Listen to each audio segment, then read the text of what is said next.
जय नमस्ते। अच्युतनंदे आनंदे चिरंजीव अमृत पद बिंद नमियो सिद्ध गुरु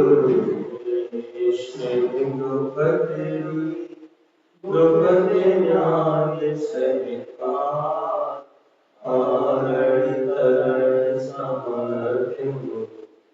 गुरु संसार जो जिन्वरनी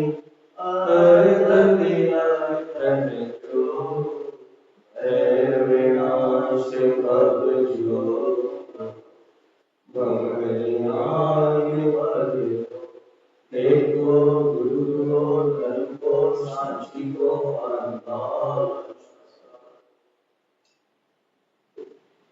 श्री महाराज जी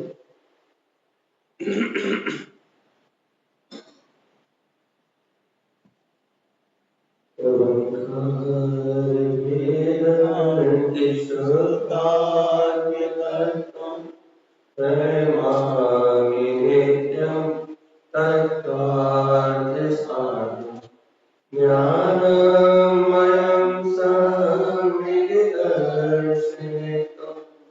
सम्यक् विचर्यं चैतन्यरूपं तमविभक्तं श्रीवीरनाथं अनन्तं चतुष्टं तं विभक्तिरूपम् मालागणं मोक्षदितं प्रबोधं नमामि यं केवलयन्तिसेतं कायाप्रमाणं तं ब्रह्मरूपं निरञ्जनं चेतनलक्ष्मीकं भावे अनित्यं ज्ञानरूपं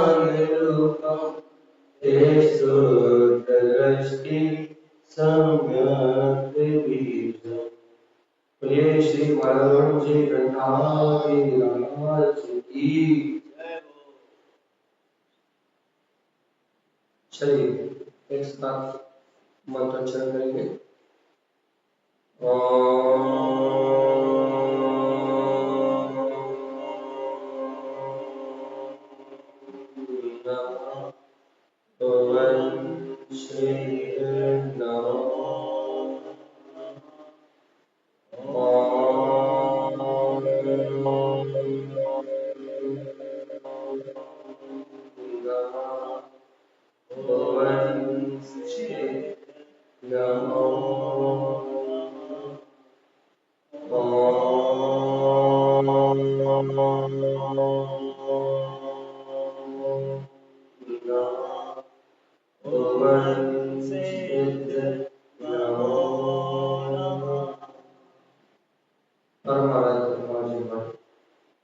सद्गुरुवान श्रीमद और सर्वज्ञ जनेश्वर भगवान के अमृत में ज्ञान प्रस्थान यह श्री पंडित पूजा जी जहाँ वो ये श्री माधवन जी जहाँ आचार्य श्रीमद जी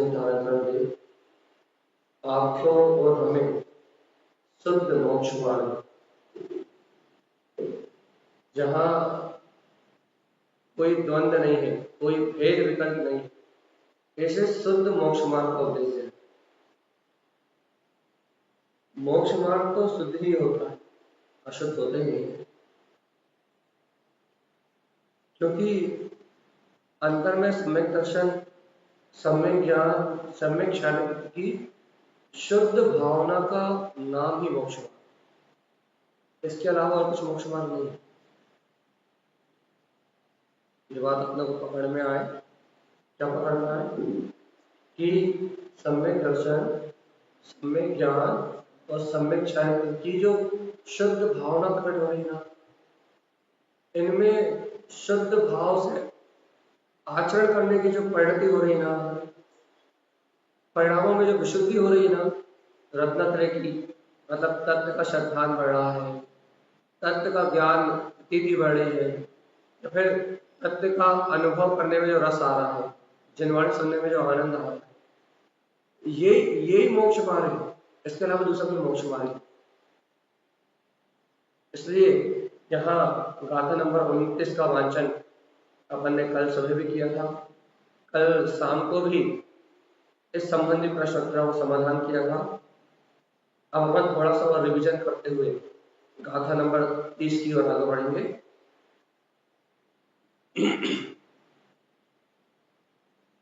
एक तो गला सही नहीं है, थोड़ा सा माइक से प्रॉब्लम, आवाज नहीं आ रही। चलो ठीक है। तो अपन क्या कह रहे हैं कि अपने को, हाँ ठीक है, बढ़िया, अपने को यहाँ गाथा नंबर 29 को अपने जीवन में अनुभव करना और बहुत अनिवार्य है। यदि गाथा नंबर 29 से आपका और हमारा मिलान हो रहा है तो ये बात पक्की है कि हमारा मार्ग शुद्ध है। 29 नंबर की गाथा से मिलान हो रहा है। क्यों? क्योंकि ये भूमिका है, आवृत सम्यक दृष्टि श्रावक की ये भूमिका है। ठीक है, वन पढ़ते हैं अच्छे ध्यान से। अन्य सुवेदम उपसम धरित्वम क्षायकम शुद्धम जिनोक्ति साधम मिथ्यात्व वेदम मलिराग खंडम हे मार्गदृष्टम हृदय कंठरुदितम। देखो क्या भूमिका है। आपने सुना ना कि मोक्ष मार्ग का साधक निरंतर आगे बढ़ता है। सुना है कि नहीं सुना? मोक्ष मार्ग उसी का सिद्ध होता है जिसके अंदर निरंतर आगे बढ़ने की भावना होती है। मोक्ष मार्ग मतलब क्या है? आवृत्ति से वृत्ति, वृत्ति से महावृत्ति, महावृत्ति से केवली, केवली से सिद्ध, निरंतर बढ़ते हुए क्रम का नाम मोक्ष मार्ग है। जैसे कि आज यदि आज अपन मिथ्या दृष्टि है तो फिर मिथ्या दृष्टि से सम्यक के सन्मुख होना, सम्यक के सन्मुख होगा फिर सम्यक को प्रकट करना। तो यदि सम्यक को प्रकट कर लिया तो फिर उपसम है तो उसे क्षयोपसम, क्षयोपसम है तो फिर उसे क्षायिक, या फिर आवृत्ति हो तो वृत्ति, चौथा गुण स्थान है तो पंचम गुण स्थान, पंचम गुण स्थान है तो फिर सातवां छठा गुण स्थान। यदि सातवां होता है तो छठा होता है, और छठा सातवां है तो जिन श्रेणी आरोहण करना, उपसम श्रेणी आरोहण करना, उपसम श्रेणी आरोहण कर ली तो क्षायिक श्रेणी आरोहण करना, क्षायिक श्रेणी आरोहण कर ली तो हाँ केवली होना, और केवली हो गए तो सिद्ध हो। तो मोक्ष मार्ग तो निरंतर बढ़ते हुए कदम है। मोक्ष मार्ग के बढ़ते हुए कदम मतलब कहते हैं ना सारण पंथ का नाम मोक्ष मार्ग, मतलब आपकी बढ़ती हुई विशुद्धि, आपके और हमारे अंतर में बढ़ता हुआ श्रद्धान, आपके और हमारे अंतर में बढ़ता हुआ ज्ञान, आपके और हमारे अंतर में बढ़ता हुआ संयम, यही तो मोक्ष का मार्ग है कि नहीं? तो देखो यहाँ गुरुदेव इसी आधार से बढ़ती हुई भावना का नाम या बढ़ते हुए मार्ग को पंचपदवी के आधार से कहें, या इसी आधार से इस गाथा को लिख रहे हैं। क्या लिख रहे हैं? इन्होंने लिखा अन्य, मतलब स्वानुभूति सहित जिनेंद्र भगवान की आज्ञा को जो मान रहा है वो आज्ञा संनिष्ठ, आत्मा से मिलन करके, शुद्ध आत्म स्वभाव से मिलन करके जो जिनेंद्र भगवान की आज्ञा को मान रहा है वो आज्ञा संनिष्ठ। तो कहना व्रत लेगा भैया अनुभव पूर्वक जो मोक्ष मार्ग को जानता है वो आज्ञा संनिष्ठ। कहने लगे जो आज्ञा सम्यक्ति है सुवेदम वेदम, उसे स्वयं वेदक सम्यक प्रकट होता, स्वयं ही होता। जिसने भगवान की आज्ञा को माना है, एक बार स्वानुभूति में मिलन करा है, अब वो उस आज्ञा में दृढ़ रहेगा तो उसका जो उपसम सम्यक है, जो आज्ञा सम्यक है, वो अपने आप क्षयोपसम वेदक सम्यक में बदल जाए अपने आप। क्यों अपने आप ही बदल जाएगा? क्योंकि भगवान की आज्ञा में दृढ़ रहेगा तो मिथ्यात्व उदय नहीं आएगा, अनंतन मंदिर कसाय का उदय नहीं आएगा, सम्यक मिथ्यात्व का उदय नहीं आएगा। तो वो क्या होगा? ऑटोमेटिक आज्ञा सम्यक वाला वेद सम्यक को प्राप्त कर लेगा अपने आप ही। अपने आप ही मतलब अंतर में पुरुषार्थ चल रहा है, विकल्प नहीं करना पड़ रहा कि मुझे उपसम से क्षयोपसम करना है, ऐसी बुद्धि नहीं लगानी पड़ेगी। जैसे अपन ने 5 भेद पढ़े, जैसे हमने कल रात में समझा है, कल सुबह अपन ने आध्यात्मिक रूप से उसे समझा था कि कैसे उपसम, कैसे क्षयोपसम, कैसे छायक, है ना, कैसे उपसम श्रेणी, कैसे छायक श्रेणी। तो अपन ने ये सब बातें समझी, तो क्या अब हमें विकल्प करना पड़ेगा क्या? भैया अब हमें आज्ञा हो गया तो हम उपसम कर ले, या फिर हमें उपसम हो गया तो हम छायक कर ले। ये स्थिति का मिलान तो कर सकते हैं अपन, या हमें उपसम है कि वेदक है कि छायक है, या फिर अपन ये भी कर सकते हैं कि छायक सम्यक दर्शन की भावना भी भा सकते हैं। भैया हमें छायक सम्यक हो जाए तो हमारा काम सिद्ध हो जाए, अपन ये तो कर सकते हैं।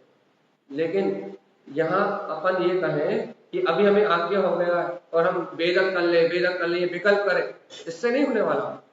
डिग्री थोड़ी है, वो डिग्री थोड़ी ना है, स्कूल में पढ़ाई कर लो और वो प्रकट हो जाए वो। हाँ,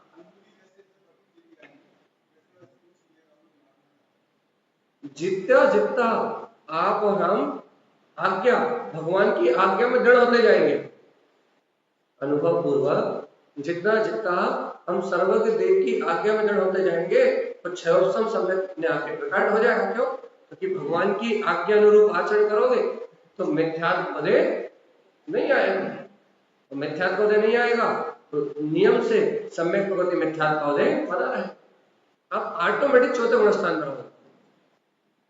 अब इसके बाद जब आज्ञा सम्यक हो जाएगा, वेदक सम्यक हो जाएगा, तो फिर क्या साधना रहेगी? तो फिर वेदक सम्यक होने के बाद फिर क्या साधना रहेगी? फिर जो चलमल अगाढ़ दोष लग रहा है, चलमल अगाढ़ दोष लग रहा है, फिर क्या साधना रहेगी? अगाढ़, अगाढ़। तो चलमल और अगाढ़ दोष लग रहे हैं, इनमें क्या करना पड़ेगा? अब इन्हें हटाओ।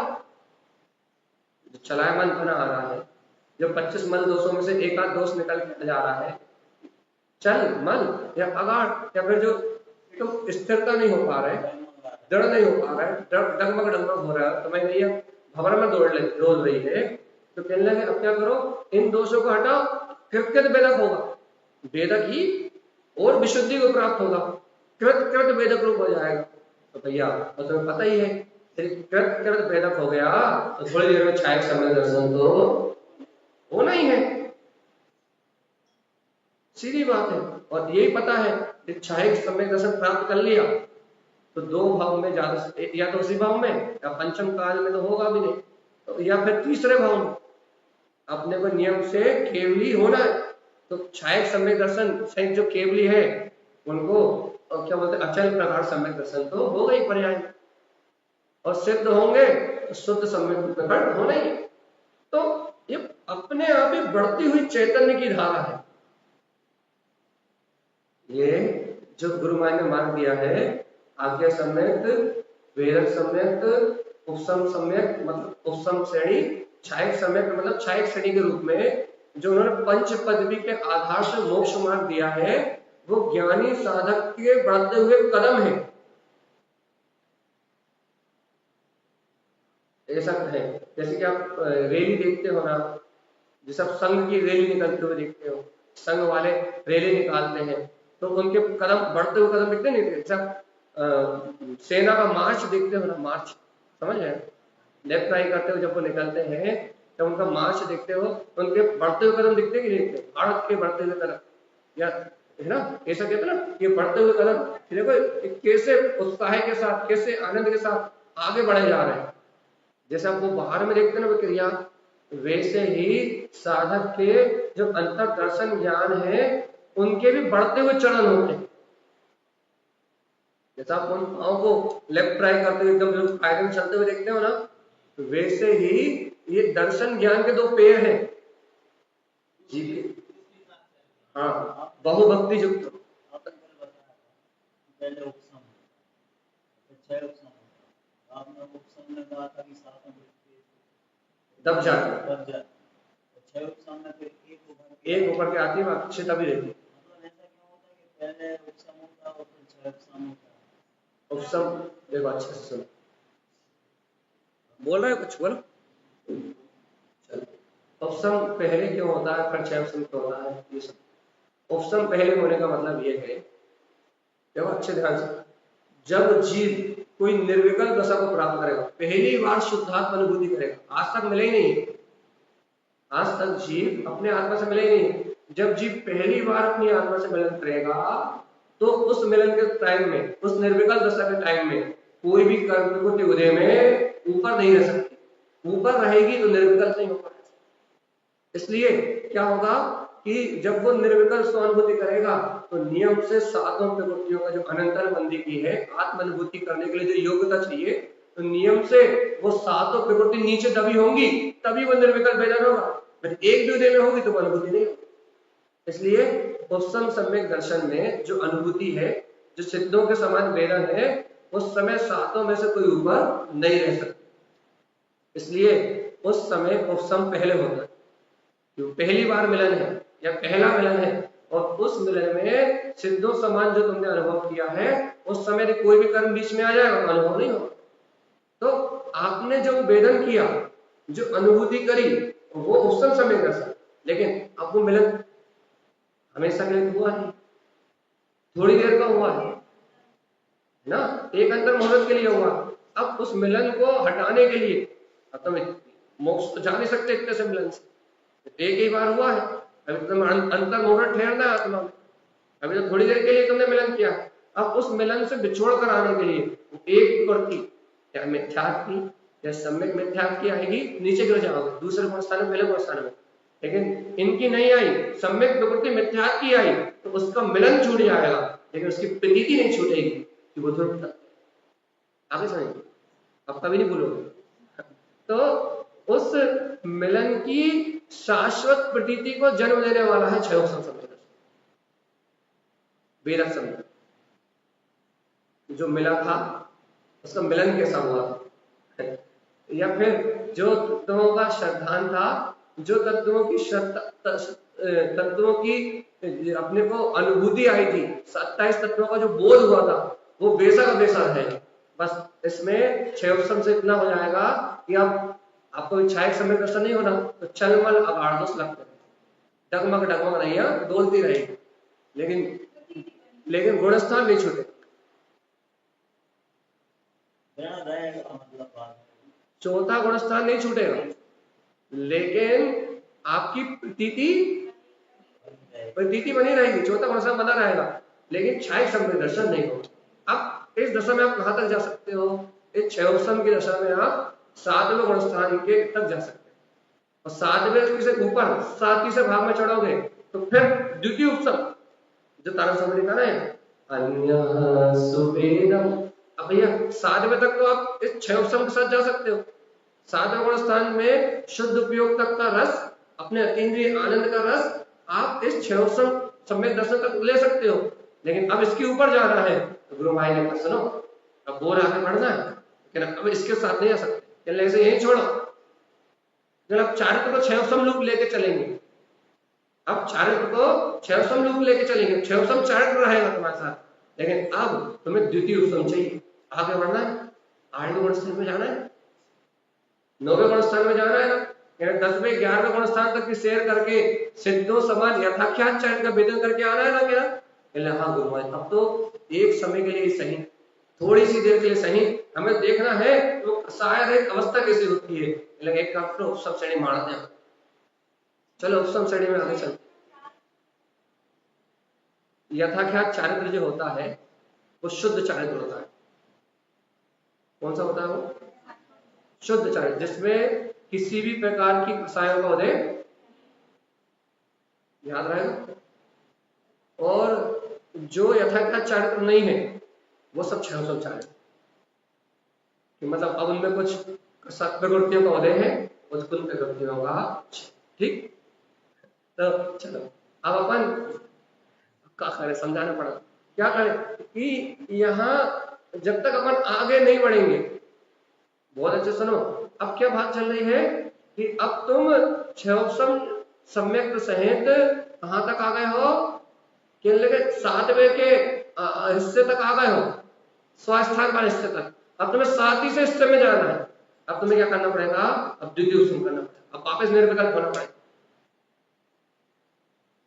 वापस निर्विकल्प होना पड़ेगा, शुक्ल ध्यान की धारणा को प्रकट करना पड़ेगा, हो जाओ निर्विकल्प। अब द्वितीय उपसम करो, श्रेणी मारो और सिद्धों जैसा तथाख्यात चारित्र का अनुभव अंतर में। अकेले भैया आप सिद्धों जैसा वेदन करके वापस लौट आए, अब तो उपसम श्रेणी में चढ़ ली, अब तो जो अनुभव किया था 11वें गुण स्थान में, अब तो परमानेंट चाहिए हमें, परमानेंट चाहिए। द्वितीय समय ऐसा होता है, चलो संक्षेप में बता देते, विस्तार में। द्वितीय समय ऐसा होता है जब जीव 8वें गुण स्थान में जाता है ना, 8वें गुण स्थान का नाम क्या है, अनिवृत्तीकरण। वहां सारी कसाय जो मिथ्या की परिणति है और कसाय की परिणति है वो दब जाती है, और क्या होता है वहां परिणामों की विशुद्धि, विशेष विशुद्धि होना प्रारंभ हो जाती है। 9वें का नाम क्या है, अपूर्वकरण। अनिवृत्तीकरण मतलब कसायों की पूरी हीनता हो गई, वहां 4 प्रकार के कार्य होने लगते हैं, गुण संक्रमण आदि आदि वो नहीं समझा रहे हो, गुण संक्रमण होता है या फिर गुण श्रेणी निजरा होती है वो नहीं समझा, तो समझाने में बहुत देर लग रही है, ठीक है। अब मूल बात क्या होता है, तो अनिवृत्तीकरण गुण स्थान में जाता है तो कसायों से निवृत्ति होने लगती है, विशेष अंतर ध्यान की दशा प्रकट होती है, और फिर अपूर्वकरण, अपूर्व परिणाम होने लगते हैं, जैसे परिणाम वास्तव नहीं हुए वैसे परिणाम होने लगते हैं। उसके बाद अगला कौन सा है, सूक्ष्म संप्राय। अब क्या होता है, बाकी 3 कसाय कौन कौन सी, क्रोध मान माया, लोग सूक्ष्म लोग को छोड़ के, सूक्ष्म संप्राय मतलब सूक्ष्म लोग को छोड़ के बाकी 3 कसाय पूरी नीचे दब जाती है। और 11वें का नाम क्या है, और शांत मोह। अब क्या होता है, अब वो उस लोभ कसाय का भी पूर्ण उपशम करके और शांत मोह 11वें गुण स्थान में सिद्धों जिसकी अनुभूति करता है, इसका नाम उपशम से। उसने लोग सूक्ष्म लोग को भी अपनी ताकत से, अपने विशुद्ध परिणामों की ताकत से नीचे दबा दिया, अब सिद्धों जैसा अनुभव कर रहा है। कितनी देर के लिए, कुछ समय के लिए होगा, 1 2 3 समय 4 समय आवली मात्र इतना हो जाए, 11वां वर्ष इतना हो जाए, बहुत बड़ी बात। कुछ समय के लिए वो यथाख्यात चारित्र रूप सिद्धों जैसा वेदन करता है, और फिर क्रमशः वैसे 11वें से 10वें में, 8वें 9वें में, 8वें में और 7वें में क्रमशः नीचे उतरा। अब क्या हुआ कि अब कहा अरे मैंने सिद्धों जैसा वेदन कर लिया, अब तो देख लिया, अब तो थोड़े से अनुभव से काम नहीं बना, अब तो परमानेंट कहने लगे, अब तो हमें परमानेंट वहीं रहना है। तो भगवान तो ने परमानेंट वहीं रहना है, छाई का छाई श्रेणी। हाँ, आप कहने लगे छाई श्रेणी चढ़ो, लेकिन छाई श्रेणी चढ़ेंगे तो क्या होगा, अभी तक तुम दबाते हुए चले थे, अभी तुम शत्रुओं को दबाते हुए चले थे, अब शत्रुओं को दबाना नहीं है, अब शत्रुओं को दमन करते हुए, छेद करते हुए चलो। अब छेद करते हुए जब तुम आगे बढ़ोगे तो क्या होगा, 11वां छोड़ के सीधे 12वें में, कौन सा 12वां स्थान का नाम, क्षीण मोह, संपूर्ण चारित्र मोहिनी और दर्शन मोहिनी विभूति का नाश करके जब तुम 12वें में पहुंचोगे, वाह आनंद आनंद आनंद, सारा मोहिनी का मिला जाएगा, और शेष 3 जो घातीय कर्म बचे हैं वो अंतर मुहूर्त में पूरे के पूरे नष्ट हो जाएंगे, और 12वें गुण स्थान के अंत में तुम समस्त घातीय कर्मों को नाश करके केवल ज्ञान की रिद्धि को प्राप्त करके 14वें गुण स्थान में प्रवेश करके परमानेंट। अब क्या हो गया, परमानेंट सुख की प्राप्ति हो जाएगी। अब तुम साधी अनंत काल तक मोह से रहित, विषय वासनाओं से रहित जो चरम परम आनंद को सशरीर सहित भोगोगे, कोई अन्य नहीं कर सकता। क्या करना है, मुंह में पानी नहीं आता तुम्हारे, इतनी बढ़िया बात सिखा दी, 2 मिनट और 5 मिनट पहले नहीं आ सकता, इतनी अच्छी बात बताई तो मुंह में पानी नहीं आया।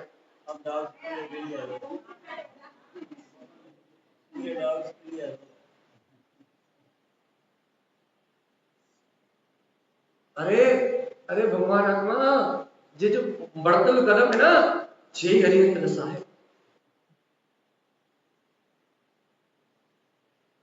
कितना अद्भुत मार्ग है, और हमें कितना स्पष्ट झलकाया गुरु महाराज ने। ये बहुमान तो करो कि गुरु महाराज ने कैसा एकदम स्पष्ट, बिल्कुल ऐसा लगाया जो नशे नहीं लगा दियो। 1 2 3 जीने चढ़ते जाओ और पहुंच जाओ।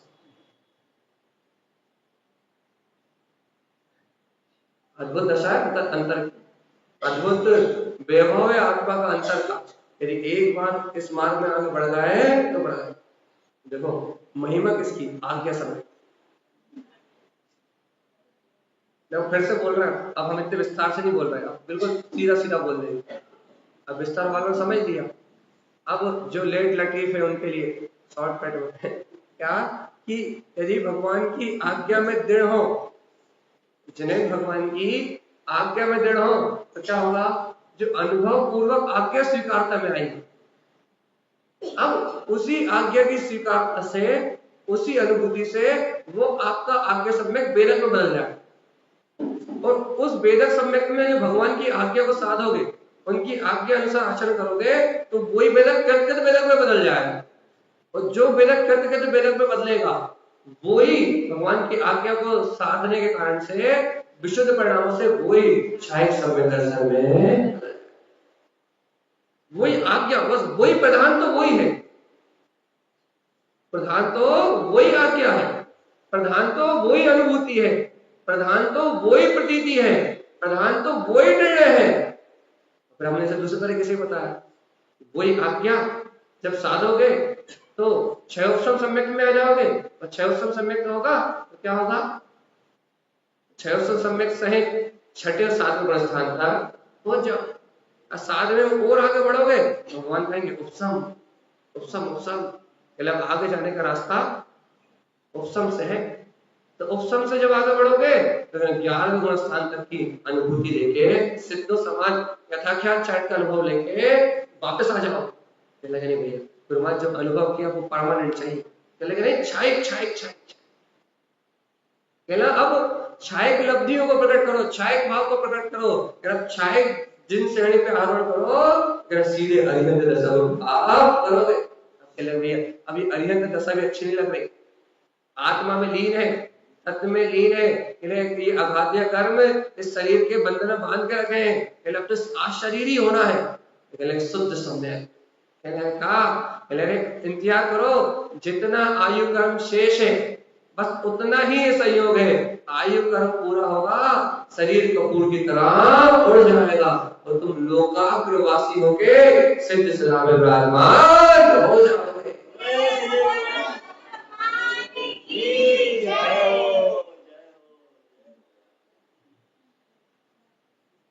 ध्यान जाकर सुनो ध्यान से, कि जब तक तुम इस अनुभूति को प्राप्त नहीं करोगे, जब तक इस दशा को अपने अंतर में अनुभूति में अभिभूत नहीं हो गए, तब तक तुम्हें वो शाश्वत सदा दिखाई नहीं देगी, सिद्ध सदा दिखाई। तो देखो तो जीव को यही तो गोरा बात का अंतर, यही तो बहुमान होता है। देखो हम ऐसे आगे बढ़ते हुए, ऐसे निरंतर अपने मार्ग में आगे बढ़ते हुए, हम ऐसे शाश्वत सिद्ध स्वभाव का कर जाएंगे। ये तो गौरव का था। देखो कहते हैं ना कि सम्यक दृष्टि को मोक्ष का मार्ग दिखाई देता है, आंखों में झलकता है। ये जो परिणति है ना, जब हमने आपको भाव रूप बताई है, ये उसकी आंखों में झलकती है। इसलिए बहुभक्ति युक्तम उसको अपने मोक्ष मार्ग बहुमान और आनंद बना रहता, दीनहीन नहीं होता। उसके दृष्टि में ये मोक्ष मार्ग का कॉन्सेप्ट, ये मोक्ष मार्ग की रास्ता एकदम क्लियर झलकता है। देखो ये मार्ग, ये एकदम क्लियर झलकता है ना, तो ऐसा क्लियरेंस उसके अंदर में होने से उसके अंदर में भ्रमित पड़ा नहीं, जो स्पष्ट दिख रहा है ना, रास्ता स्पष्ट दिख रहा है, स्पष्ट रास्ता दिखने के अंदर से, दिखने के कारण से उसे भ्रमित पड़ा नहीं होता, वो निर्द्वंद होके इस क्रमशः इस मार्ग में आगे बढ़ता जाता है, इस मार्ग में निरंतर आगे बढ़ता जाता है, और अत्यंत भक्ति, अत्यंत बहुमान सहित वो उस परमात्म दशा को, उस शाश्वत से दशा को उपलब्ध कर लेता बहुत आसानी से। तो महिमा आती है भगवान जी नहीं,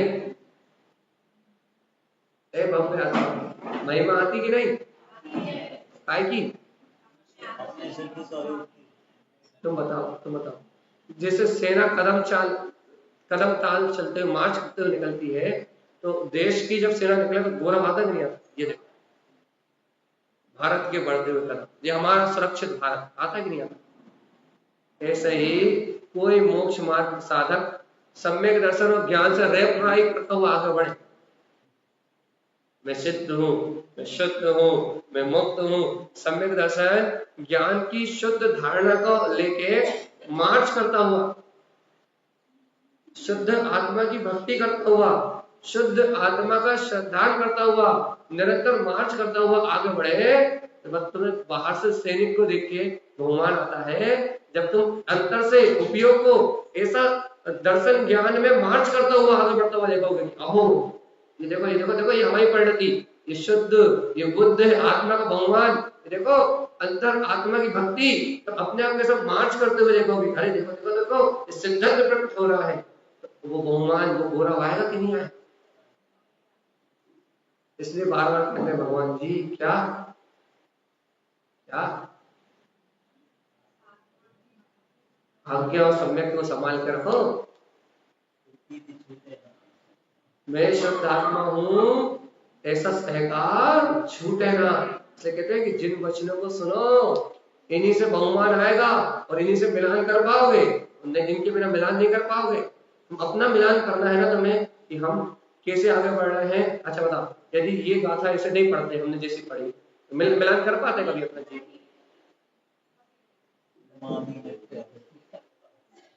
नहीं हो सकता था मिलान। अब जब अपन ने इस गाथा को इस तरीके से, जैसे गुरु महाराज ने लिखा है, इस तरीके से पढ़ा, मिलान हो रहा कि नहीं हो रहा? तो अपन जब तक इस वाणी का आश्रय नहीं लेंगे तब तक हम मोक्ष मार्ग इस पर झलकने में नहीं आए। स्पष्ट झलकेगा एकदम। तो देखो दीनता कब आती है? देखो बहुत अच्छा है सुधार है। मोक्ष मार्ग में आगे बढ़ने वाले जीवों को दीनता कब आती है? वो अपने को दीन पराधीन का महसूस करते हैं, जब उन्हें चल तो रहे हो लेकिन बढ़ते हुए ना दिख रहे हो, उन्हें आगे का रास्ता ना। अच्छा एक उदाहरण देते हैं, जैसे कि आप रात्रि के अंधेरे में इटावा जाओ, क्या होगा? बिल्कुल रात्रि का अंधेरा हो, एक भी स्ट्रीट लाइट नहीं चल रही हो, तो क्या होगा? चलोगे रोज जाने के बाद भी चलोगे, आगे बढ़ोगे, लेकिन भयभीत बना रहेगा और फिर घबराहट होगी, और फिर दशा कैसी होगी? ऊंची नीचे हार ना जाए, कुछ हो ना जाए, नाली में ना गिर जाए, कोई कुछ टक्कर ना मार जाए, कुत्ता ना काट ले। फिर रस्सी भी साफ दिखाई देगी कि नहीं देगी? फिर रस्सी भी साफ दिखाई देगी नहीं देगी? सामने रस्सी भी पड़ी होगी, ऐसा लगा रहा है साफ जा रहा। क्यों बताओ तो? बहुत अच्छा उदाहरण दिया हमने कि आपको यदि मोक्ष मार्ग स्पष्ट पता ना हो तो वैसी दशा है जैसे अंधेरी रात में 11-12 बजे बिना स्ट्रीट लाइट के अकेले रास्ते में निकल गए हो और रास्ता आगे दिख ना रहा हो और आप आंख बंद करके चल रहे हो, तो भय तो डर तो लगेगा ही और घबराहट तो होगी, ना भक्ति आएगी ना भगवान आएगा। भयभीत होके उलझनों में तुम चलोगे तो, लेकिन तुम विश्वास नहीं है, कॉन्फिडेंस नहीं है तुम सही चल रहे कि नहीं चल रहे। जरा सा भी कोई कुत्ता भी भौंक देगा तो तुम्हें लगेगा कि मर गए, तो हार्ट अटैक आने वाला।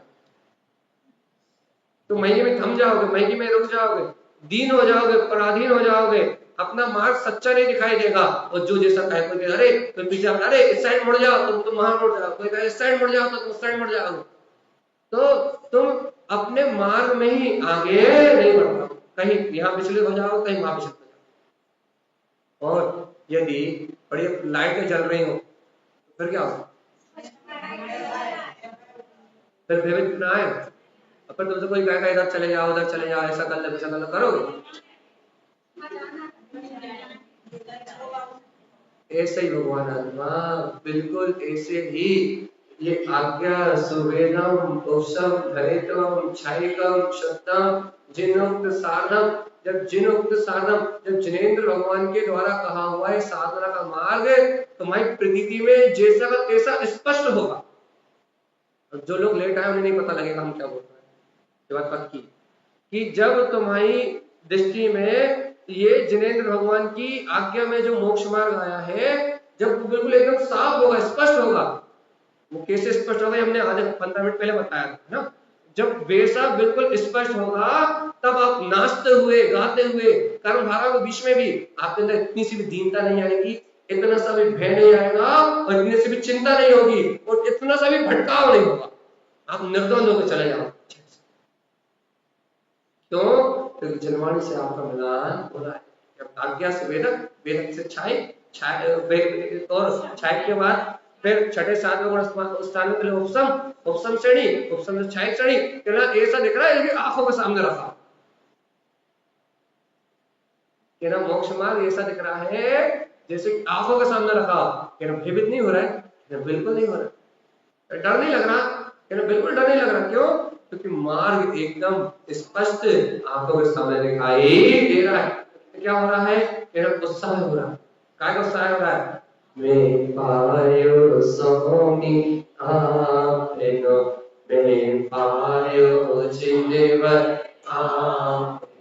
अब तो उस मार्ग को पाने का, अब तो उस अनुभूति को पाने का, अब तो उस आत्मवैभव को प्राप्त करने का आनंद हो रहा है।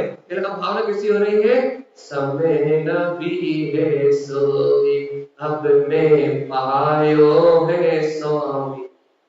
अब कैसी भावना हो रही है? अब तो भावना ऐसी हो रही है कि अब एक समय भी इस मोक्ष मार्ग से अलग ना हो। अब समय न भी है सोई, अब तो एक पल भी ऐसा ना हो जिस समय मुझे ये स्पष्ट मोक्ष मार्ग अपना ध्रुव आत्मा पृथ्वी में दिखाई ना दे। क्यों? क्योंकि मैं पायो है स्वामी, मैंने इस अनुभूति को प्राप्त कर लिया है। अब एक क्षण भी ऐसा ना बीते, एक लम्हा भी ऐसा ना जाए जब मैं इस मार्ग से अलग हो जाऊं। अब तो मोक्ष मार्ग आंखों में झलकता हुआ दिखाई देगा।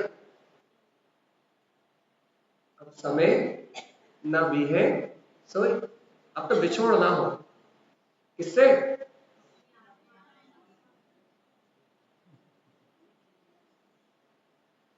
जब मोक्ष मार्ग दिखाई देगा तो फिर आचार कांतरण देव जैसी प्रणति उत्पन्न होगी। वियोग ना हो, अब तो मिल गया है, अब तो नाचने का मन होगा, आनंदित होने का मन होगा, पायो मैं पायो मैं पायो। अब रोमांच आएगा, आत्मा नाचेगी, पा लिया पा लिया। अब एक समय के लिए भी इस मार्ग से अलग ना हो, ऐसी भावना अंतर जगेगी। और एकदम जनवाणी का अध्ययन नहीं करोगे, यदि इस मोक्ष मार्ग को ऐसा नहीं जानोगे ना तो फिर क्या होगा? ये तुम्हें थोड़ा बहुत श्रद्धान भी हो जाएगा, मान तुम यहाँ लगे, थोड़ा बहुत श्रद्धान भी हो जाएगा, थोड़ा बहुत मार्ग भी दिखेगा, तो फिर अंधेरा होने से, पूरा मार्ग स्पष्ट पता ना होने से क्या होगा? पीछे से कोई कह देगा अरे ये ऐसा नहीं, ऐसा सही है, तो तुम करो ऐसा सही सही चलते चलते ऐसे मुड़ जाओ। तो कोई कह देगा ऐसा नहीं ऐसा, तो फिर ऐसा मुड़ जाओ। स्पष्ट मार्ग का पता नहीं होगा तो अंदर में द्वंद्व होगा, और तुम्हें जो बहुमान आना चाहिए, जिन मार्ग पे आगे बढ़ने का जो तुम्हें बहुमान आना चाहिए, जिन मार्ग में आगे बढ़ने के लिए जो तुम्हें प्रतीति आना चाहिए, जिन मार्ग में आगे बढ़ने के लिए जो तुम्हें अंतर से जय जयकार की दशा बनना चाहिए, वो दशा नहीं बनेगी, भटकाव हो जाएगा और कहीं ना कहीं सल चिंता में उलझ के कि आपके समय छूट जाएगा। और ये आपके समय छूटा, मोक्ष मार्ग खत्म, या फिर आगे नहीं बढ़ पाओगे। जहां खड़े हो भाई आत्मा तो हूं, बस भाई खड़े रह जाओ, उसके आगे की दशा नहीं बनेगी, उसके आगे का मार्ग नहीं बनेगा। इसलिए भगवान जी इसलिए कहते हैं ये गुरु महाराज की वाणी से मिलान करो कि हम कितने आगे आ गए, कितनी दूर हम आ गए, हमें मंजिल कितनी दूर आ गई, और आगे की मंजिल कहने लगे अंधेरे मत रहो, बिल्कुल स्पष्ट देखो कि इतनी बची है और आंखों में ही दिख रही है, लेकिन एक छलांग लगाएंगे सब पार कर लेंगे। लक्ष्य कोष्ठी ये है मंजिल पहुंचे क्या?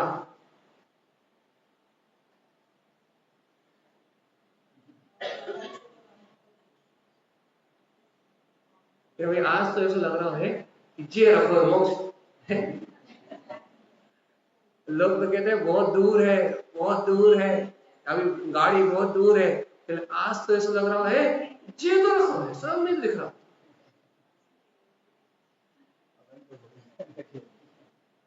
ये सब जनवाणी करती है। गुरु महाराज की वाणी जब सुनते हैं तो बिल्कुल वो स्पष्ट सामने लगता है कि ये तो है। 4 कदम की तो यात्रा है, पहला कदम उड़ गया है, 3 कदम तो और चलना ही है। अच्छा लेकिन भैया देखो, इसलिए कहते हैं कि बार बार अभ्यास, बार बार अभ्यास, बार बार अभ्यास, कुछ भी हो जाए अभ्यास नहीं छोड़ना चाहिए बस।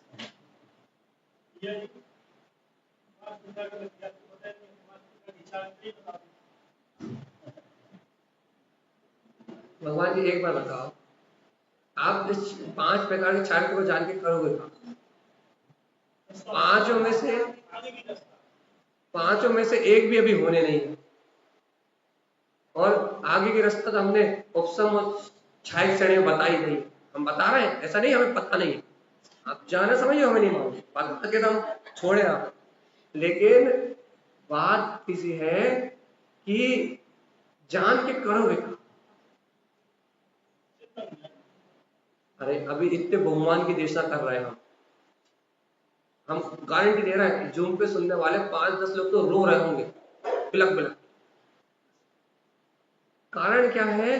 क्योंकि ये जो इतनी जो ये चर्चा हो रही है ना, वो इतने हाई लेवल की डिग्निटी की चर्चा है कि आप ऐसी चर्चा दोबारा और कहीं सुन के बता दें गारंटी।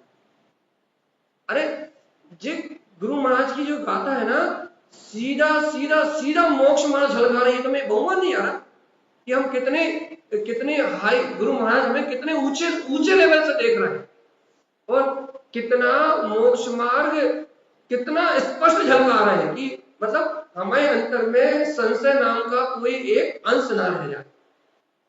और देखो मोक्ष मार्ग में सबसे बड़ा शत्रु संशय है। मोक्ष मार्ग में सबसे बड़ा शत्रु संशय है।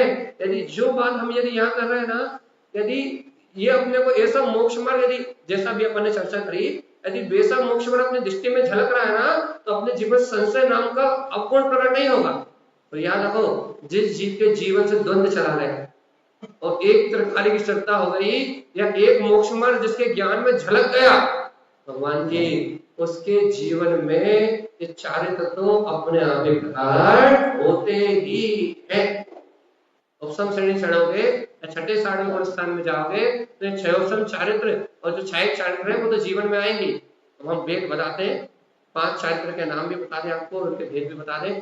कौन कौन से होते हैं भैया बताओ? पहले चारित्र का नाम कोई बताएगा? सामायिक, दूसरा चतुष्था, तीसरा परिहार विशुद्धि, चौथा सूक्ष्म संप्राय, 5 बार यथा 4। तो देखो 5 प्रकार के चारित्र होते हैं। अब ये क्या है और ये बताएं। जब जीव आत्म कार्य में उत्साहित रहता है, कौन से गुण स्थान में जुड़ता है?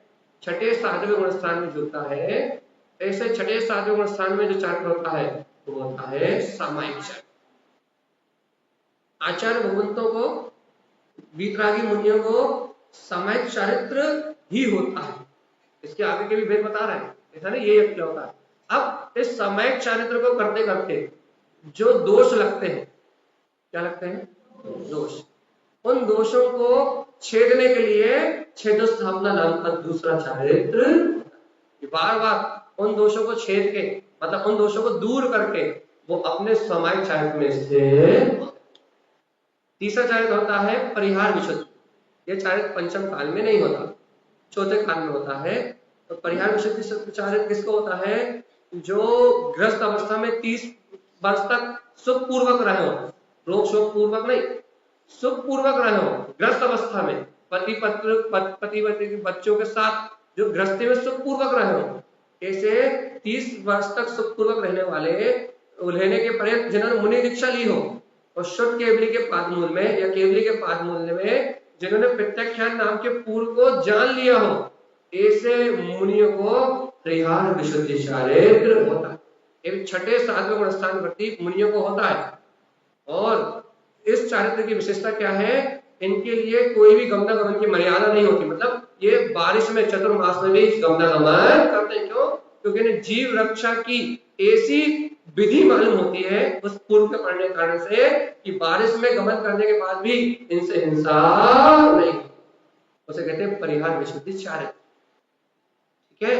और चौथा चारित्र होता है जो भी हमने आपको बताया था, सांप्रायिक अर्थात सूक्ष्म सांप्रायिक। वो सीधे कौन से गुण स्थान में होता है? सूक्ष्म लोग। कौन सा गुण स्थान है वो?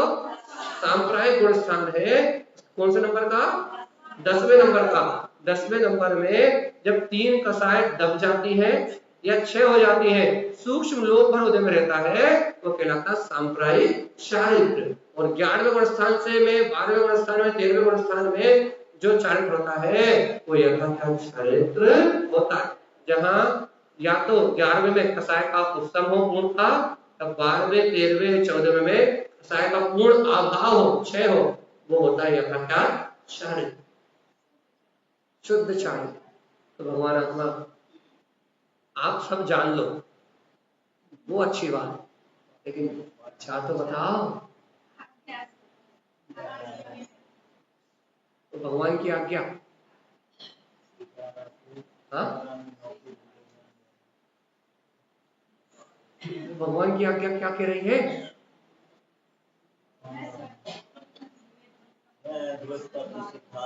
लेकिन ऐसे मोक्ष मार्ग को देखो तो तुम उत्साहित रहो कि हमें देखो इस चारित्र को प्राप्त करना है, या इस गुण स्थान को प्राप्त करना है, या सम्यक दर्शन की इसी निर्मलता को प्राप्त करना है। तुम इस मार्ग को अपनी दृष्टि में देखो कि मार्ग यही है, तो जिससे तुम्हारे अंदर में सल शंका नहीं आएगी, यहाँ जाने से कुछ हो जाएगा, इसे पढ़ने से कुछ हो जाएगा, कि पाठ करने से कुछ मिल जाएगा, कि जाप करने से कुछ मिल जाएगा। तुम्हारे अंदर में जो संसारी जीवों को द्वंद्व रहते हैं ना, कि सिर्फ जैनों को ही मोक्ष होगा क्या, किसी को नहीं होगा क्या, तुम्हारे अंतर में जो भटकाव संशय होते हैं ना, अब वो उत्पन्न नहीं होंगे। यदि इस मोक्ष मार्ग को ऐसा स्पष्ट देखोगे तो जो जीवों के मन में भ्रम होते हैं ना, वो तुम्हारे अंदर में नहीं होंगे। तुम्हें एकदम साफ साफ दिखाई देगा कि कैसे कैसे आज्ञा सम्यक होगा, कैसे वेदक सम्यक होगा, कैसे उपसम श्रेणी होगी, कैसे छायक श्रेणी होगी, कैसे शुद्ध सम्यक की प्रकटता होगी। लेकिन तुम इस जिनवाणी का अभ्यास करोगे ना, गुरु महाराज की गाथाओं को पढ़ोगे ना, तो तुम्हें एकदम आईने की तरह बिल्कुल स्पष्ट पूरा रास्ता क्लियर दिखाई देगा। बस अब कितना है, अब सैनिक की तरह कदम मार्च करते हुए क्या करना है? दर्शन ज्ञान की स्थिति से लेफ्ट राइट करते हुए, मतलब बार बार इस उपयोग को अपने स्वभाव के सन्मुख करते हुए, भगवान के वचनों के वस्तु स्वरूप का बार बार मनन करते हुए, है ना, अब इस इन सीढ़ियों पे निरंतर आगे बढ़ना है। अब तो आगे बढ़ना है। इस मोक्ष मार्ग को इतना स्पष्ट जानने का अभिप्राय क्या है? अब तुम्हें स्पष्ट दिख रहा है कि देखो ये है रास्ता, अब भ्रमित तो नहीं होगे तुम, और अब तुम्हारे अंदर कोई द्वंद्व प्रकट नहीं कर पाएगा। अब ये दीनता आ जाती ना, इतना आत्म ध्यान कर रहे हैं, ये हमारे साथ बुरा काय हो रहा, इतना मंदिर आ रहे हैं, हमारे साथ भी बुरा काय हो, हमें तो आत्मा की याद है, फिर भी जिन कर्म काय कर रहा है, फिर भी लोग हमसे ऐसा वैसा काय बोल रहा है। तो दीनता आती ना, आज की चर्चा यदि किसी ने शुरू से सुनी है, बीच वालों की गारंटी, तो यदि दीनता आती है तो दीनता कभी नहीं आएगी, कभी नहीं आएगी। क्यों नहीं आएगी?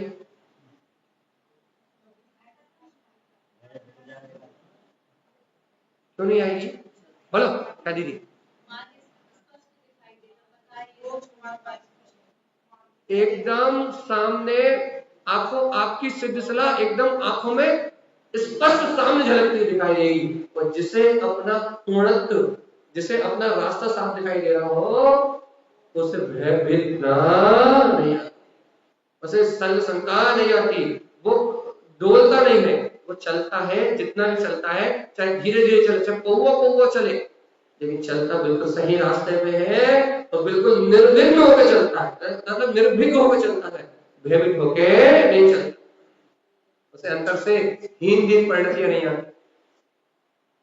और जब ऐसा स्वभाव अपन जानेंगे, जब ऐसे स्वभाव की प्रतीति हम रखेंगे, जब ऐसे स्वभाव को हम अनुभूति का विषय बनाएंगे, तब हमारे कल्याण का मार्ग।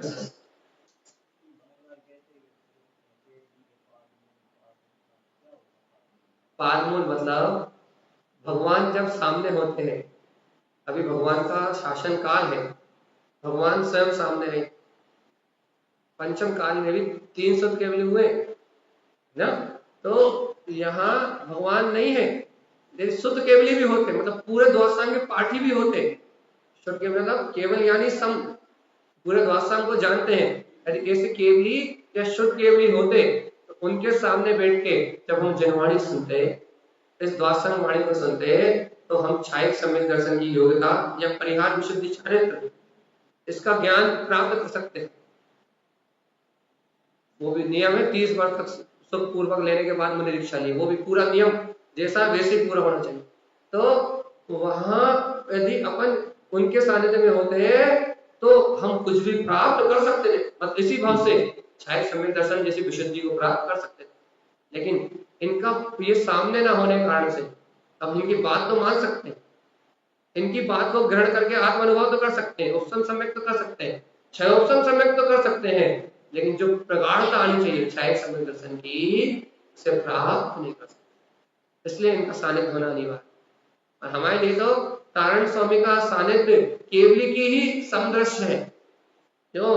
क्योंकि इनकी बात सुन के हमें दृढ़ता तो छायक सम्यक दृष्टि के जैसी ही आती है कि वास्तव में कल्याण तो स्वभाव के आश्रय से ही, हमें दृढ़ता तो वही आती है। छायक सम्यक दर्शन की पर्याय आए या ना आए, लेकिन अंतर से तो विश्वास, अंतर से तो श्रद्धा, अंतर से तो समर्पण वैसा ही आता है जैसा केवली के पादमूल में किसी फौजी को आता है। गुरु महाराज ने उन्हीं भगवंतों की वाणी को निर्दोष कह दिया, कुछ लाभ लपेट नहीं करी, जैसे वैसे ही भगवान और वैसी श्रद्धा न आता है, लेकिन पर्याय की योग्यता प्रकट नहीं होती। क्यों? क्योंकि वैसा निमित्त नहीं रहता, इसलिए निमित्त का महत्व होता है। क्या करना है?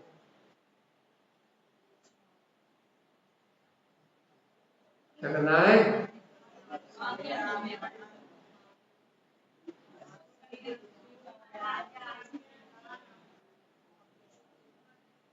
अब तो भगवान देखो देखो एक बात है, अभी तक तो आंखों से अंधे थे, मतलब मोक्ष मार्ग दिखाई नहीं देता, समझ में नहीं आता था क्या ना। अभी तक तो आंखों से अंधे थे, तो उलझ जाते थे, भटक जाते थे, कोई कुछ बोल देता था तो विचलित हो जाते थे, कुछ भी मानने लगते थे। लेकिन अब तो गुरु महाराज की वाणी को सुन के द्रव दृष्टि या दिव्य दृष्टि मिल गई कि नहीं मिल गई? अब तो आंखों से अंधे नहीं है।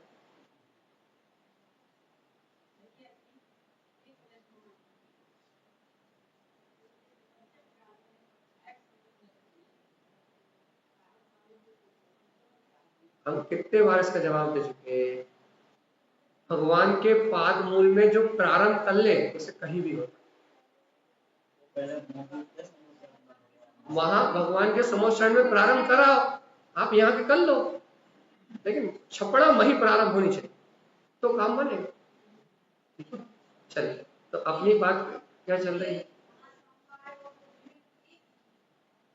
5 समवाय में निमित्त मात्र एक हिस्सा है, उसमें उपादान, तत्समय की योग्यता है ना, होनहार, कामलब्धि, बाकी सब भी आ जाएंगे। ठीक है, अपनी बात क्या चल रही है? आज के पहले तो अंधे थे, लेकिन नहीं अंधे थे मतलब जानते नहीं थे कि मोक्ष मार्ग कैसे आगे बढ़ता, इस मोक्ष मार्ग पे कैसे कदम ताल चल करते हुए इस मोक्ष मार्ग में कैसे आगे बढ़ा जाता है। लेकिन आज इस गाथा से आंख वाले हो गए कि नहीं हो गए? आंख वाले अंधे तो नहीं हो, आंख वाले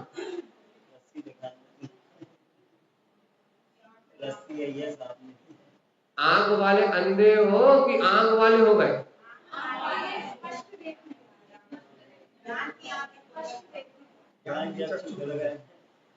जिन्होंने चर्चा सुनी वास्तव में उन्हें तो पता है कि एकदम मोक्ष मार्ग ऐसा दिखता है जैसे हथेली पे रखा, ये रहा, देखो ये हो गया आज्ञा, ऑटोमेटिकली वेदक में बदल जाए।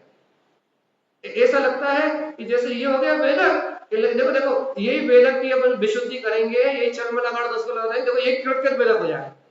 देखो देखो ये कृतकृत वेदक हुआ, ये निर्दोष आत्मा का वेदन हुआ, देखो ये क्षय हो जाए, कच्छु नहीं हुआ।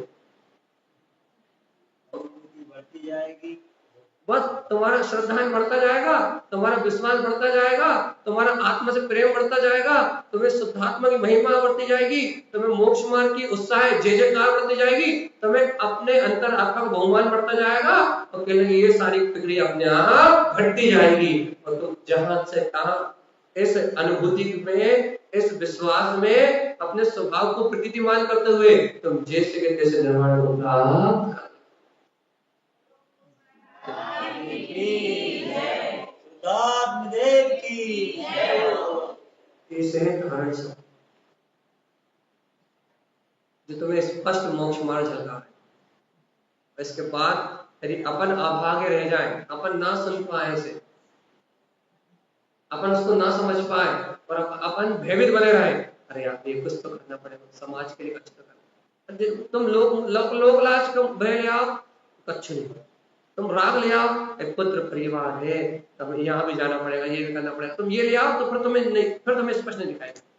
तुम्हारे अंदर भय है, शल्य है, चिंता है और तुम राग के कारण विचलित हो रहे हो तो फिर तुम्हें मार्ग दिखाई नहीं।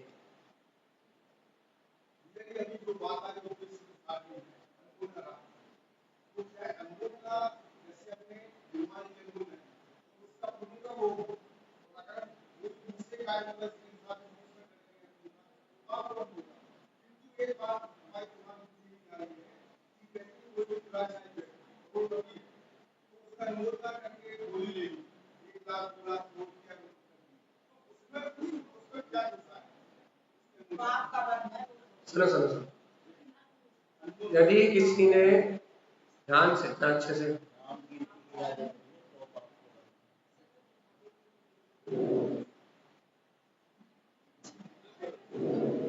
यदि किसी ने करोड़ों रुपए का दान दिया है और अपनी मान कसाई की पूर्ति के लिए दिया है और पाप से आई लक्ष्मी से ही दिया है और वो पापी ही है, तो उसको तो मान कसाय पूर्वक उसको तो अशुभ फल होना ही है। तो उसने यश कीर्ति और नाम के लिए दिया और पाप पे पैसा दिया, ठीक है। अब यदि आपको पता है कि वो दुराचारी है और उसका पैसा पाप का है और आप भी उससे क्या कह रहे हो कि तूने बहुत अच्छा काम किया है और उसकी मान कसाय को बढ़ा रहे हो, तो आपको भी उसमें सहभागिता मिलेगी। लेकिन आपको उसके पाप से कोई लेना देना नहीं। आप सिर्फ ये अनुमोदन कर रहे हो कि जिन शासन इस दान से बढ़ जाए तो आप उसमें भागीदारी नहीं। जान के बुद्धि पूर्वक यदि उसके मान की कषाय का पोषण करोगे तो भागीदारी, और यदि उसकी मान कसाय का पोषण नहीं करोगे तो मैं उससे लेना देना नहीं है। तो मैं लेना देना कैसे? जिन शासन की प्रभावना से, और तुम जिन शासन की प्रभावना के लिए तुम उसका उपयोग कर रहे हो तो तुम्हें कोई दोष नहीं।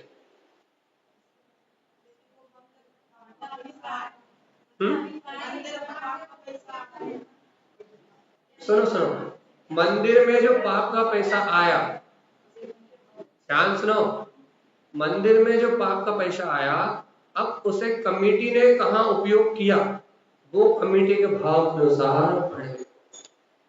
उसका पूरा पुण्य पाप कमेटी के हाथ में, पुण्य पाप भी कमेटी को लेके 100%। यदि कमेटी उसका सदुपयोग करेगी तो उसे कमेटी 1 रुपए नहीं दे रही, लेकिन उसका सदुपयोग करने के लिए कमेटी के पास पूरा पुण्य जाएगा। और कमेटी उसका दुरुपयोग करेगी, पूरा का पूरा पाप कमेटी के पास। आपने यदि आहार दान के लिए पैसे दिया और कमेटी ने यदि उसका उपयोग आहार दान में नहीं किया तो उसका पाप कमेटी पूरा कमाए। इसलिए ये पद इतने जिम्मेदारियों के हैं, इन पे हर कोई बैठ, यदि इन पे बैठना है तो झलकता हुआ अंगारा है। जैसे भैया जी मान लो किसी ने पाप कसायों से पैसा कमाया, लेकिन दान देते समय उसके मान के भाव नहीं, वो तो प्रभावना चाहता है, पुण्य मिलेगा। यदि पूर्व में पाप से कमाया था और आप भाव पलट गए, अब प्रभावना से जुड़ गया है, अब धर्म से जुड़ गया है, अब सही गलत का बोध जानता है, अब वो अपने पैसे का सदुपयोग करना चाहता है और दान दे रहा है, तो अब उसकी परिणति बदल गई है। और जिसकी परिणति बदल गई है, हमारा मोक्ष मार्ग तो पहले ये कहता है, हमारे भगवान तो ये कहते हैं, अंजन चोर भी हो और यदि वो आ जाए सत्य को स्वीकार कर ले तो निरंजन हो सकता है। हमने पहले कहा है, जैन धर्म में पाप से गिला है, पापी से। जैन धर्म में पाप का तिरस्कार है, पापी का, क्योंकि आप और हम सब पापी हैं। क्यों? क्योंकि ना अणुव्रत है ना महाव्रत, पाप की भूमिका में। आप और हम सब पाप आत्मा है। अभी पुण्यात्मा कौन होता है? जब पाप की भूमिका छूटती है। जब तक पाप की भूमिका नहीं छूटती तब तक सब पाप आत्मा ही है। सम्यक दर्शन के पहले कोई पुण्यात्मा होता ही नहीं, कोई धर्मात्मा होता ही नहीं। इसलिए भैया पाप से गिला मत करो रे, पाप से गिला करो, पाप से गिला करो। ठीक है? तो आज का अपना जो प्रसंग था वो इतना गंभीर था कि अब उसके आप कुछ बोलने की इच्छा नहीं होती। अब ऐसा लग रहा है कि क्या बोलो, वही उस मार्ग को ऐसा आंखों में देखने के बाद ऐसा लग रहा है क्या बोलो अब तो, यानी अब तो वो शक्ति एकदम स्पष्ट सामने ही है। आज तक जो द्वंद होते थे अंतर में, जो आज तक भेद प्रभेद चलते थे, अंतर में जो विकल्प चलते थे, कहने वो तो अपने आप ही समझ हो गए। अभी तो कोई शंका उत्पन्न ही नहीं हो रही अंतर से अभी कोई द्वंद ही नहीं आ रहा। भाई कहा है, तुम तो जरा सी आत्मा के चिंतन करते द्वंद आते, तुम तो थोड़ी सी आत्मा की बात करते द्वंद आते, क्या तुम थोड़ा सा इधर उधर हिलते तो द्वंद आते, अभी क्यों नहीं आ रहा है? अभी की चर्चा में उस मोक्ष मार्ग को आंखों के सामने इतना क्लीन कर दिया है, अब तो कोई द्वंद ही नहीं आ रहा है।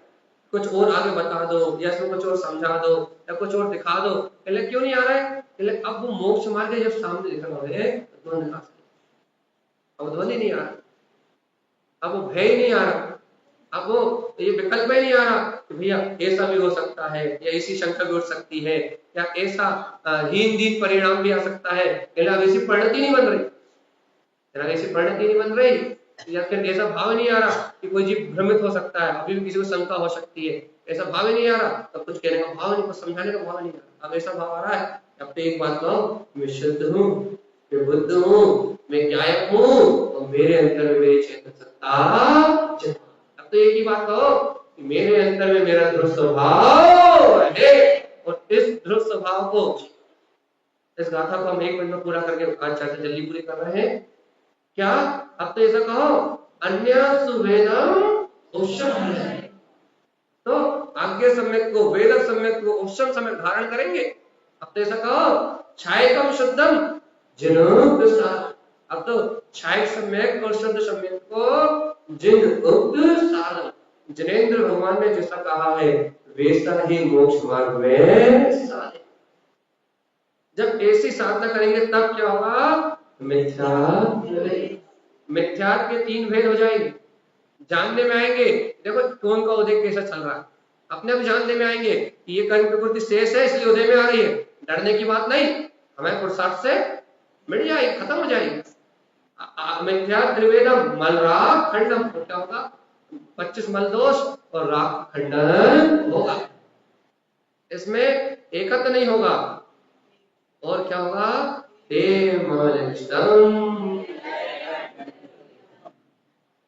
जिसे ऐसा मोक्ष मार्ग आंखों में स्पष्ट दिखाई देगा, वो भवजीव अपने हृदय और कंठ में इस रत्नात्रय की गुणमालिका को बार बार झूलता हुआ देखेगा। उसके हृदय और कंठ में एक अनंत गुणों की गुणमालिका, ये रत्नात्रय का वैभव झूलता हुआ दिखाई देगा, और वो इस रत्नात्रय की झूलती हुई अद्वितीय माला को अपने हृदय कंठ आसन में प्राप्त करके और बहुमान से भर के, अंतर में जय जयकार की भावना से भर के वो निर्द्वंद हो जाएगा, निशंक हो जाएगा, अपने मोक्ष मार्ग को अपनी अनुभूति में प्राप्त कर लेगा। भैया अनादि काल के लिए इस संसार से मुक्त होने रूप उसकी अंतर ज्ञान की परिणति प्रकट हो जाएगी। अब ये जीव कभी दीनहीन होने वाला, अब इसमें अब इसने उस सत्य को, उस ज्ञान को प्राप्त कर लिया है जिसके बाद हीन का जन्म नहीं। जैसे भगवान के वचन है, हम इसे स्वीकार करें। यही गुरुदेव की हमारे लिए परम पावन देशना है। बोलिए आचार्य प्रवर श्रीमद सिंह